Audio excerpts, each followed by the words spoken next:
الله وبحمده عدد خلقه ورضا نفسه وزنة عرشه ومداد كلماته. اللهم صل على محمد وعلى آل محمد كما صليت على إبراهيم وعلى آل إبراهيم إنك حميد مجيد. اللهم بارك على محمد وعلى آل محمد كما باركت على إبراهيم وعلى آل إبراهيم إنك حميد مجيد. ربي اشرح لي صدري ويسر لي أمري واحلل عقدة من لساني يفقهوا قولي. السلام علیکم ورحمۃ اللہ وبرکاتہ۔ اللہ تعالیٰ سے دعا کے ساتھ پروگرام کا آغاز کرتے ہیں۔ اللہ رب العالمین آج آپ لوگوں کا اپنا وقت نکالنا، اس پروگرام میں شرکت کرنا، اللہ کی محبت میں، اللہ کے رسول صلی اللہ علیہ وسلم کی محبت میں اللہ تعالیٰ اس عمل کو جو ہے وہ قبول فرما رہے۔ اللہ تعالیٰ جو ہم علم حاصل کرنے لگے ہیں، اللہ رب العالمین اس کو علم نافع کے اندر جو ہے وہ کنورٹ کر دے، اور اللہ رب العالمین ہم سب کو جو ہے وہ اپنی عافیت میں رکھے، ہم سب کے گھروں میں اپنی رحمتیں اور برکتیں نازل فرمائے۔ لاسٹ کلاس میں ہم نے پہلی ہجرت حبشہ پہ جو ہے وہ ہم نے بات کی تھی۔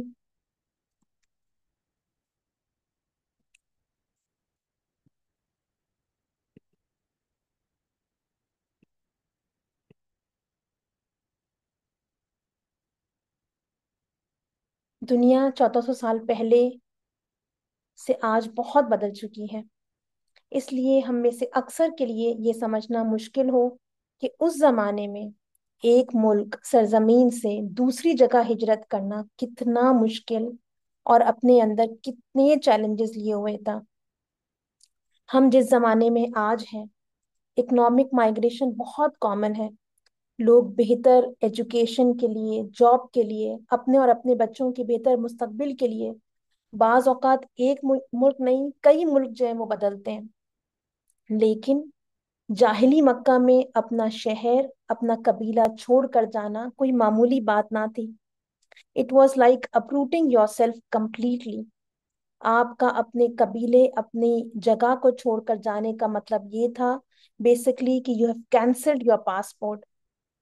آپ کی عزت اور جان کی حفاظت کرنے والا اب کوئی نہیں۔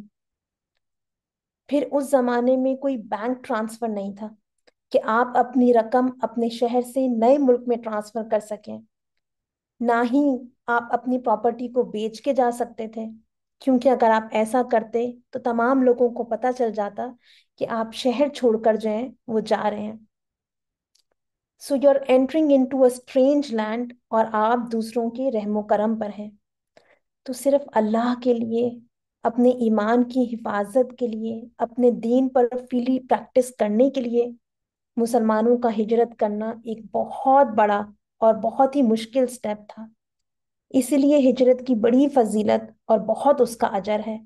پیارے نبی کریم صلی اللہ علیہ وسلم کا فرمان ہے، ہجرت اپنے سے پہلے کیے ہوئے گناہ مٹا دیتی ہے۔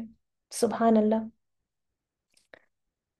تو نبوت کے 5ویں سال جب مسلمانوں پر جو ظلم و ستم تھے قریش کی جانب سے وہ اپنی پیک پر پہنچ گئے، تو رسول اللہ صلی اللہ علیہ وسلم نے مسلمانوں کو ریکمینڈ کیا کہ وہ حبشہ جو کرنٹ ڈے ایتھوپیا ہے وہاں ہجرت کر جائیں، کہ وہاں کا بادشاہ جو ہے وہ عادل ہے، ہی از اے جسٹ کنگ۔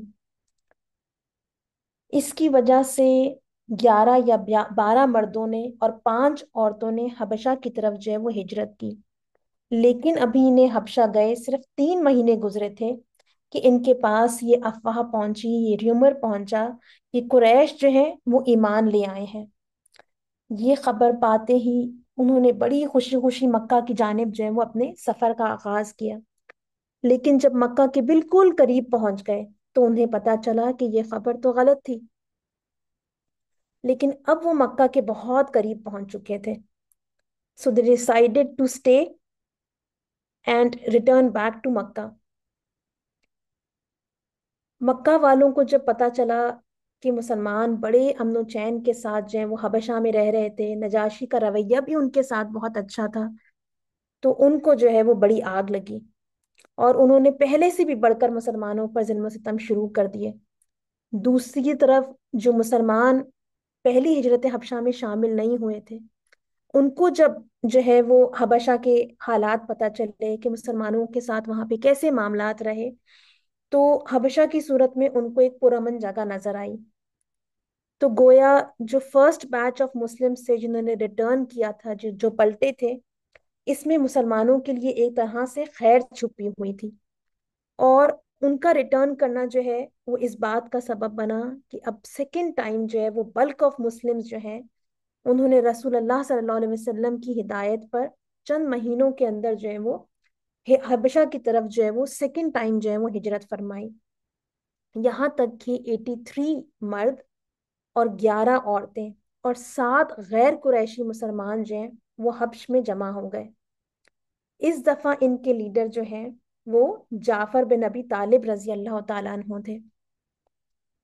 فرسٹ ٹائم ہم نے دیکھا تھا کہ ان کے لیڈر کون تھے مسلمانوں کے۔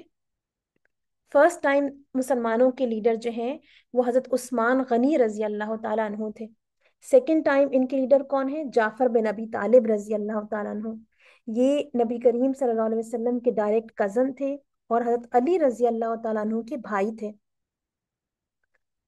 عثمان بن عفان یا عثمان بن غنی رضی اللہ تعالیٰ عنہ جو پہلی ہجرت حبشہ میں شامل تھے، اور ابھی ہم نے اس پہ بات کی کہ مسلمانوں کو لیڈ کر رہے تھے، this time he decided to remain in Makkah, اور لیٹر آن بعد میں انہوں نے جو ہے وہ مدینہ کی طرف ہجرت کی۔ اسی طرح مصعب بن عمیر رضی اللہ تعالیٰ عنہ، یہ بھی دوسری ہجرت حبشہ میں جو ہے وہ شامل نہیں ہوئے، حالانکہ پہلی دفعہ جو ہے انہوں نے ہجرت کی تھی حبشہ کی طرف۔ اچھا، نوٹ ایٹ دس ٹائم کہ مکہ کی آبادی جو ہے وہ چند سو سے زیادہ نہ تھی۔ کچھ علماء کے نزدیک it was not more than 800 people. تو اس میں سے تقریباً 100 لوگوں کا ہجرت کر جانا، it's more than 10 to 15% of the population.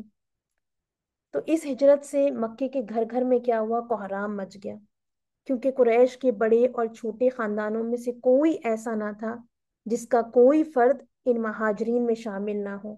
کسی کا بیٹا گیا تو کسی کا داماد، کسی کی بیٹی گئی تو کسی کا بھائی، اور کسی کی بہن۔ ابو جہل کے بھائی سلمہ بن ہشام، اس کے چچا زاد بھائی ہشام بن ابی حذیفہ اور عیاش بن ابی ربی، اور اس کی چچا زاد بہن حضرت ام سلمہ رضی اللہ تعالیٰ عنہ، ابو سفیان کی بیٹی ام حبیبہ، اتبا کے بیٹے اور ہند جگر خور کے سگے بھائی ابو حذیفہ، سہیل بن عمر کی بیٹی سہلہ، اور اسی طرح دوسرے سرداران قریش اور اسلام کے مشہور دشمن جو تھے، ان کے گھر والے جو ہیں وہ دین کی خاطر گھر بار چھوڑ کر نکل کھڑے ہوئے۔ اس لیے کوئی گھر نہ تھا جو اس واقعے سے متاثر نہ ہوا ہو۔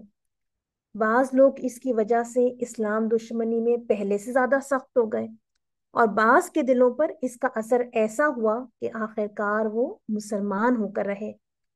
چنانچہ حضرت عمر رضی اللہ تعالیٰ عنہ کی اسلام دشمنی پر پہلی چوٹ اسکالرز کہتے ہیں کہ اسی واقعے سے لگی۔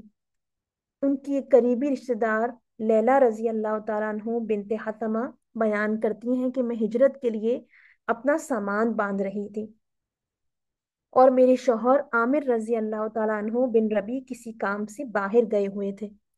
اس زمانے میں لوگوں کا ٹریول کرنا کوئی معمولی بات نہیں تھی، ہے نا۔ اسکالرز کہتے ہیں کہ اس وقت یعنی وہ ٹائم نہیں تھا جب یوزلی لوگ جو ہیں وہ ایون تجارت کے لیے جو ہے وہ سفر کیا کرتے ہوں۔ رحلت شتائی و صیف کا مہینے نہیں تھے یہ، تو وہ ٹریول کر رہی ہیں، وہ سامان اپنا باندھ رہی ہیں۔ تو اتنے میں کیا ہوا کہ اتنے میں عمر رضی اللہ تعالیٰ عنہ آئے، جو اس وقت ابھی مسلمان نہیں ہوئے تھے، اور کھڑی ہو کر وہ کہتی ہیں کہ جو لیلا ہے وہ کہتی ہیں کہ میری مشغولیت کو دیکھتے رہے۔ کچھ دیر کے بعد کہنے لگے، عبداللہ کی ماں جا رہی ہو؟ میں نے کہا ہاں، خدا کی قسم تم لوگوں نے ہمیں بہت ستایا، خدا کی زمین کھلی پڑی ہے، اب ہم کسی ایسی جگہ چلے جائیں گے جہاں خدا ہمیں چین دے۔ یہ سن کر عمر رضی اللہ تعالیٰ عنہ کے چہرے پر آتا ہے کہ رکت کے ایسے آثار طاری ہوئے جو لیلا کہتی ہیں میں نے کبھی ان پر نہ دیکھے تھے، اور وہ بس یہ کہہ کر نکل گئے کہ خدا تمہارے ساتھ ہو، صحیبکم اللہ۔ وہ کہتی ہیں جب میرے شوہر واپس آئے تو میں نے حضرت عمر رضی اللہ تعالیٰ عنہ کے رنج و غم کی کیفیت بیان کی اور امید ظاہر کی کہ وہ مسلمان ہو جائیں گے۔ اس پر میرے شوہر نے کہا یہ شخص اس وقت تک مسلمان نہ ہوگا جب تک خطاب کا گدھا مسلمان نہ ہو جائے۔ یعنی کس بات کا اظہار کیا؟ کہ مجھے کوئی امید نہیں ہے کہ کسی بھی طور پہ عمر جو ہے وہ مسلمان ہو جائے۔ سبحان اللہ۔ اور ہم دیکھتے ہیں کہ لیٹر آن عمر رضی اللہ تعالیٰ عنہ ایمان لے آئے۔ اس واقعے سے ہمیں پتہ چلتا ہے کہ عمر رضی اللہ تعالیٰ عنہ جو بظاہر بہت سخت نظر آتے تھے، اندر سے he was very compassionate, very soft. اور اس سے ہمیں یہ بھی پتہ چلتا ہے کہ ہمیں لوگوں کے حوالے سے فتوے جاری نہیں کرنے چاہیے، یہ کامنٹس پاس نہیں کرنے چاہیے کہ یہ شخص تو جہنمی ہے، یہ تو کبھی سیدھے راستے پر آئے گا ہی نہیں، ہے نا۔ اللہ تعالیٰ جس کو چاہتا ہے جب چاہتا ہے ہدایت سے نوازتا ہے۔ اچھا، لیکن اس کا مطلب یہ نہیں ہے کہ جو قریش کے لوگ تھے انہوں نے مسلمانوں کو اکیلا چھوڑ دیا۔ حبشہ کے مسلمانوں سے مکہ والوں کو پولیٹیکلی یا اکنامکلی کوئی خطرہ نہیں تھا، لیکن it was a huge embarrassment for Quraysh جو کعبہ کے متولی تھے، کہ ان کے اپنے لوگ ان کو چھوڑ کر چلے گئے۔ ان کی کینہ اور اسلام دشمنی اس حد کو پہنچ گئی تھی کہ ان سے برداشت نہ ہوا کہ مسلمان ایک فورن لینڈ کے اندر جو ہیں وہ امن و سکون سے رہیں۔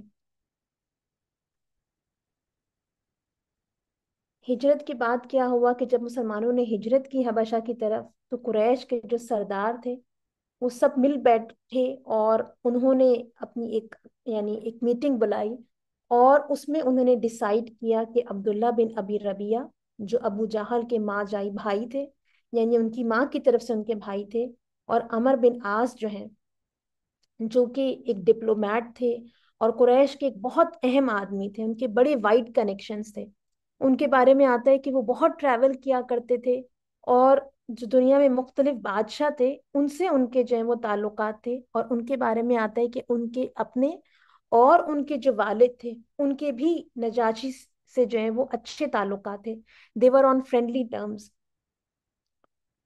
تو اور اس واقعے کے اندر جب ہم آگے ہم دیکھیں گے، اس کے اندر جو ہے وہ عمر بن عاص ہی جو ہے وہ سینٹرل فگر ہے، کہ ان کے بارے میں آتا ہے کہ عمر بن عاص اور عبداللہ بن ربی جو ہیں قریش کے سرداروں نے ان دونوں کو جو ہے وہ بہت سے قیمتی تحائف کے ساتھ جو ہے وہ حبش بھیجا، اور ان تحائف کے اندر آتا ہے کہ جو کیمل سکن تھی وہ بھی اس میں شامل تھی۔ اور ظاہر سی بات ہے کہ وہ حبش گئے تھے، وہاں پر کیمل جو ہے، جو اونٹ ہے، وہ ایک صحرا کا جانور ہے، وہ وہاں پہ نایاب تھا حبش کے اندر، تو وہاں جو کیمل سکن ہے اس کو بڑا ویلیو کیا جاتا تھا۔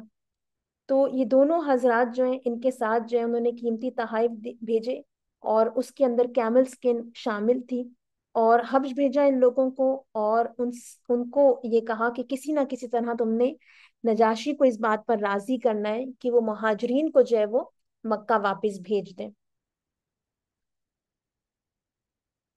اچھا، اب اس حوالے سے جو واقعات اب آگے ہم دیکھیں گے، ان واقعات کو کی جو مین نریٹر ہیں اور بہت ہی یعنی سالڈ جنہوں نے ہمیں نریشن پاس کی ہے، وہ نبی کریم صلی اللہ علیہ وسلم کی جو لیٹر آن زوجہ بنیں گی ام سلمہ رضی اللہ تعالیٰ عنہ، ان سے ہمیں جو ہے وہ اس واقعے کی بہت ساری روایات پتہ چلتی ہیں۔ اچھا، ام سلمہ نے جو ہجرت حبشہ ہوئی سیکنڈ، اس میں اپنے شوہر، جو اس وقت ان کے شوہر تھے ابو سلمہ رضی اللہ تعالیٰ عنہ، جو نبی کریم صلی اللہ علیہ وسلم کے پھوپھی زاد بھائی تھے، ان کے ساتھ انہوں نے جو ہے یہ مائگریشن کی تھی، اور انہوں نے ایز اے فرسٹ پرسن جو ہے وہ وہاں کے حالات جو ہیں وہ ہم سے نریٹ کیے ہیں۔ وہ فرماتی ہیں کہ قریش کی یہ دونوں ماہر سیاست سفیر ہمارے تعاقب میں حبش پہنچے۔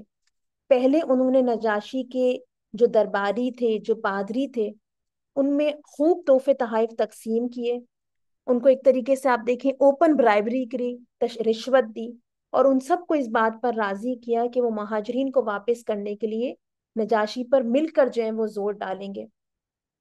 پھر اس کے بعد کیا ہوا کہ یہ دونوں حضرات جو ہیں وہ نجاشی سے ملے، اور اس کو بھی انہوں نے کیا کیا کہ بہت سارے بہت قیمتی جو ہیں وہ نذرانے دیے، اور اس کے بعد کہا کہ ہمارے شہر کے چند نوجوان، ہمارے شہر کے چند نادان بھاگ کر آپ کے ہاں آ گئے ہیں، اور قوم کے اشراف نے ہمیں، جو نوبلز ہیں قوم کے، انہوں نے ہمیں آپ کے پاس ان کی واپسی کی درخواست کرنے کے لیے بھیجا ہے۔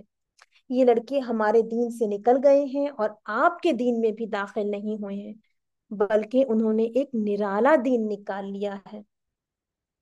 ان کا ان کی بات جو ہے وہ ختم ہوتے ہی کیا ہوا کہ جو درباری تھے وہ ہر طرف سے بولنے لگے کہ ایسے لوگوں کو ضرور واپس کر دینا چاہیے، ان کی قوم کے لوگ زیادہ جانتے ہیں کہ ان میں کیا عیب ہے، انہیں رکھنا ٹھیک نہیں ہے۔ لیکن جو نجاشی تھا وہ بگڑ گیا، اس نے کہا اس طرح تو میں انہیں حوالے نہیں کروں گا۔ جن لوگوں نے دوسرے ملک کو چھوڑ کر میرے ملک پر اعتماد کیا اور یہاں پناہ لینے کے لیے آئے، ان سے میں بے وفائی نہیں کر سکتا۔ پہلے میں انہیں بلا کر تحقیق کروں گا کہ یہ لوگ ان کے بارے میں جو کچھ کہتے ہیں اس کی حقیقت کیا ہے۔ اچھا، یہ جو نجاشی ہے جس کو ہم نجاشی کہہ رہے ہیں، نجاشی جو ہے وہ حبش کے بادشاہ کا ٹائٹل ہوا کرتا تھا، کنگ کو جو ہے وہ نجاشی کے نام سے بلایا جاتا تھا۔ جیسے کہ ہم فرعون کے جو بادشاہ ہیں ان کو ہم مصر کے جو بادشاہ ہیں جیسے ان کو ہم جو ہے وہ فرعون کہتے ہیں، جیسے جو ابراہیم علیہ السلام کا علاقہ تھا، جو عراق کا علاقہ تھا، وہاں کے بادشاہوں کو نمرود کہا جاتا تھا، بالکل اسی طرح سے جو ہے وہ حبشہ کے جو بادشاہ تھے، ابیسینیا کے جو بادشاہ تھے، وہ نجاشی کہلایا کرتے تھے۔ اور اس بادشاہ کا اصل نام جو ہے وہ اسہمہ تھا۔ تو اسہمہ کی بھی ہم پرسنالٹی اس میں ہم دیکھتے ہیں کہ ہم نے اس سے پہلے دیکھا کہ نبی کریم صلی اللہ علیہ وسلم نے مسلمانوں کو حبشہ کیوں جانے کا ریکمینڈ کیا تھا؟ کیونکہ اس بادشاہ کی جو اسہمہ تھا، یہ اپنی جسٹ ہونے کی وجہ سے، اپنے عادل ہونے کی وجہ سے جو ہے وہ دور دور تک مشہور تھا، اور ہم اس کی یہ چیز یہاں دیکھتے بھی ہیں، ہے نا؟ یہ جو گفتگو شنید ہوئی، اس میں جو نجاشی کا رسپانس ہے، اس سے ہمیں نظر بھی آتا ہے کہ he was a just king, کہ اس نے، حالانکہ انہوں نے جو ہے وہ اس کا دل نرم کرنے کی کوشش کی، بڑی کامیاب ایک طریقے سے اپنے طور پہ سفارت کاری کری کہ پہلے سے جو ہے وہ اس کے درباریوں کو اپنا ہمنوا بنا لیا، اور بادشاہ کے خود بھی سامنے جو ہے وہ خوب سارے تحفے تحائف دیے قیمتی، تاکہ اس کا دل جو ہے وہ نرم ہو جائے۔ اور اس کے جو درباری تھے انہوں نے بھی ہاں میں ہاں ملائی، لیکن ان سب کے باوجود جو اس کا سینس آف جسٹس تھا بادشاہ کا، اس نے اس بات پر مجبور کیا اس کو کہ وہ یک طرفہ بات سن کر فیصلہ نہ کرے، ہے نا؟ اس نے چاہا کہ وہ دونوں طرف سے جو ہے وہ بات سنے۔ جب اس نے عمر بن عاص رضی اللہ تعالیٰ عنہ، جو لیٹر آن مسلمان ہوں گے، اور جب مصر فتح ہوگا تو اس آرمی کو، مسلمانوں کی آرمی کو لیٹر آن عمر رضی اللہ تعالیٰ عنہ کے زمانے میں لیڈ کر رہے ہوں گے، جو اس وقت مسلمانوں کے خلاف کھڑے ہیں، تو ہم دیکھتے ہیں کہ نجاشی جو ہے وہ ان کی بات سن کر، یعنی اس نے یک طرفہ فیصلہ نہیں کیا، اور اس نے جو ہے وہ نبی کریم صلی اللہ علیہ وسلم کے جو ساتھی تھے، جو صحابہ تھے، جو مہاجر تھے، ان کو اپنے دربار میں جو ہے وہ بلا لیا۔ نجاشی کا جب پیغام مہاجرین کو ملا تو وہ آتا ہے کہ تمام مہاجرین جو وہ جمع ہو گئے، اور انہوں نے آپس میں مشورہ کیا کہ بادشاہ کے سامنے کیا کہنا ہے۔ آخر کار سب نے مل کر یہ ڈیسائیڈ کیا کہ نبی کریم صلی اللہ علیہ وسلم نے جو تعلیم ہمیں دی ہے، ہم تو وہی بغیر کسی کمی اور بیشی کے، چاہے ہمیں نجاشی ہمیں رکھے یا نکال دیں، ہم وہی جو ہے وہ اس کے سامنے پیش کریں گے۔ آتا ہے کہ روایات میں آتا ہے کہ جب مہاجرین کو نجاشی نے اپنے دربار میں طلب کیا تو حضرت جعفر رضی اللہ تعالیٰ عنہ نے اپنے ساتھیوں سے کہا آج تم لوگوں کی طرف سے میں بات کروں گا، چنانچہ سب ان کے پیچھے چل پڑے۔ آتا ہے کہ یہ وفد قریش، جو یعنی جس کے اندر جو ہے وہ عمر بن عاص رضی اللہ تعالیٰ عنہ شامل ہے، اور ان کے ساتھی وہ اور مہاجرین جو ہیں وہ ایک ہی ٹائم کے اوپر جو ہے وہ دربار میں حاضر ہوئے۔ قریش کے جو یہ نمائندے تھے، انہوں نے جب بادشاہ کو دیکھا تو جو دستور تھا اس کے مطابق یہ تو اس کے سامنے سجدے میں گر گئے، لیکن مہاجرین میں سے کسی نے بھی جو ہے وہ سجدہ نہ کیا۔ حضرت جعفر رضی اللہ تعالیٰ عنہ نے دربار میں داخل ہو کر سلام کیا اور انہوں نے سجدہ نہ کیا دستور کے مطابق۔ اس پر کیا ہوا کہ آتا ہے کہ جو درباری تھے وہ ناراض ہوئے اور انہوں نے کہا تم نے بادشاہ کو سجدہ کیوں نہیں کیا؟ حضرت جعفر رضی اللہ تعالیٰ عنہ کے حوالے سے آتا ہے کہ انہوں نے بے دھڑک جواب دیا کہ ہم اللہ عز و جل کے سوا کسی کو سجدہ نہیں کرتے۔ اب آپ یہ سوچیں کہ یعنی مسلمان اس وقت کتنی خطرناک پوزیشن میں ہے۔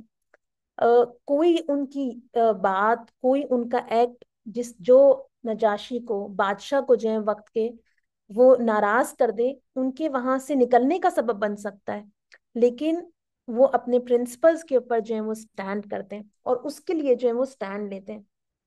اس پر آتا ہے کہ پھر بادشاہ نے ان سے چھوٹتے ہی سوال کیا، یہ تم لوگوں نے کیا کیا کہ اپنی قوم کا دین بھی چھوڑ بیٹھے، میرا دین بھی اختیار نہیں کیا اور دنیا کے کسی دوسرے دین میں بھی داخل نہیں ہوئے؟ آخر تم نے یہ کون سا نیا دین ایجاد کیا ہے؟ حضرت جعفر رضی اللہ تعالیٰ عنہ کے حوالے سے آتا ہے کہ وہ آگے بڑھے اور انہوں نے نجاشی کو یوں خطاب کیا، اے بادشاہ، ہم لوگ جاہلیت میں پڑے ہوئے ایک قوم تھے، بتوں کی پرستش کرتے تھے، مردار کھاتے تھے، بے حیائی کے کام کرتے تھے، قطع رحمی کرتے تھے، اپنے ہمسایوں سے برا سلوک کرتے تھے۔ جو شخص ہم میں مضبوط اور طاقتور ہوتا وہ کمزور کو کھا جاتا تھا۔ ہم اسی تاریکی میں زندگی گزار رہے تھے کہ اللہ تعالیٰ نے ہماری طرف خود ہم میں سے ایک رسول بھیجا، جس کے نسب، جس کی سچائی، جس کی امانت داری اور جس کی پاک دامنی کو ہم اچھی طرح جانتے پہچانتے تھے۔ اس نے ہمیں اللہ کی طرف بلایا کہ ہم اس کو ایک جانیں اور اس کی عبادت کریں اور ان بتوں اور پتھروں کو یکسر چھوڑ دیں جن کی ہم اور ہمارے باپ دادا عبادت کیا کرتے تھے۔ اس نے ہمیں حکم دیا کہ سچ بولیں، حرام کاموں اور خون ریزی سے اجتناب کریں، ہم کو بے حیائی کے کاموں سے، جھوٹ بات منہ سے نکالنے سے، یتیم کا مال کھانے سے اور پاک دامن عورتوں پر تہمت لگانے سے روکا۔ اس نے ہم کو تلقین کی کہ صرف اللہ تعالیٰ ہی کی عبادت کرو اور کسی کو اس کا شریک نہ ٹھہراؤ۔ اس نے ہم کو نماز پڑھنے، زکوٰۃ دینے اور روزے رکھنے کا حکم بھی دیا۔ ہم لوگ اس دنیا میں بے مثال ہستی پر خلوص دل سے ایمان لائے اور اس کی تصدیق کی، اور جو دین وہ اللہ کی طرف سے لایا تھا اس کی پیروی کی۔ ہم نے صرف اللہ کی عبادت کی اور کسی کو اس کے ساتھ شریک نہیں کیا۔ جو چیزیں اس نے ہمارے لیے حرام کر دی ہم ان کو حرام سمجھتے ہیں، اور جو چیزیں اس نے ہمارے لیے حلال کر دی ان کو ہم حلال جانتے ہیں۔ بس اسی بات پر ہماری قوم ہم سے بگڑ بیٹھی۔ اس نے ہم کو طرح طرح کی تکلیفیں دیں اور جہاں تک ہو سکا ہم کو ستایا، تاکہ ہم اللہ تعالیٰ کی عبادت کے بجائے پھر بتوں کی پوجا کرنے لگے اور وہ ناپاک چیزیں جنہیں ہم نے پہلے حلال بنا رکھا تھا ان کو پھر حلال سمجھنے لگے۔ آخر کار جب انہوں نے ہم پر سختی کی، ظلم ڈھایا اور ہم کو اپنے دین پر عمل کرنے سے روکنے کے لیے ہم پر وطن میں عرصہ حیات تنگ کر دیا، تو ہم نے بحالت مجبوری آپ کے ملک کا رخ کیا اور سب کو چھوڑ کر آپ کو اور آپ کے پڑوس کو پسند کیا اور آپ کی پناہ میں آ گئے۔ اے بادشاہ، ہم کو آپ سے امید ہے کہ اب یہاں ہم پر ظلم نہیں ہوگا۔ آتا ہے کہ جعفر رضی اللہ تعالیٰ عنہ کی جب تقریر ختم ہوئی تو دربار کے اندر جو ہے وہ سناٹا چھا گیا، اور سچی بات یہ کہ بات جو ہے وہ آنےسٹ ہو اور کہنے والا جو ہے وہ دلی جذبات کے ساتھ کہے تو لازماً وہ اثر کرتی ہے۔ نجاشی جیسا خدا طرز بادشاہ جو ہے اس کا دل جو ہے وہ موم ہو گیا۔ اچھا، یہاں پر ہم تھوڑا سا دیکھتے ہیں کہ جعفر رضی اللہ تعالیٰ عنہ کی سپیچ کو بھی، اگر ہم میں سے کسی سے کہا جائے کہ آپ جو ہے وہ بغیر کسی پرائر پریپریشن کے اسلام کو جو ہے وہ ڈیفائن کریں، اسلام کے حوالے سے اسلام کی جو ہے وہ بتائیں کہ آپ جس دین کے اوپر چلتے ہیں، جس پر عمل پیرا ہیں،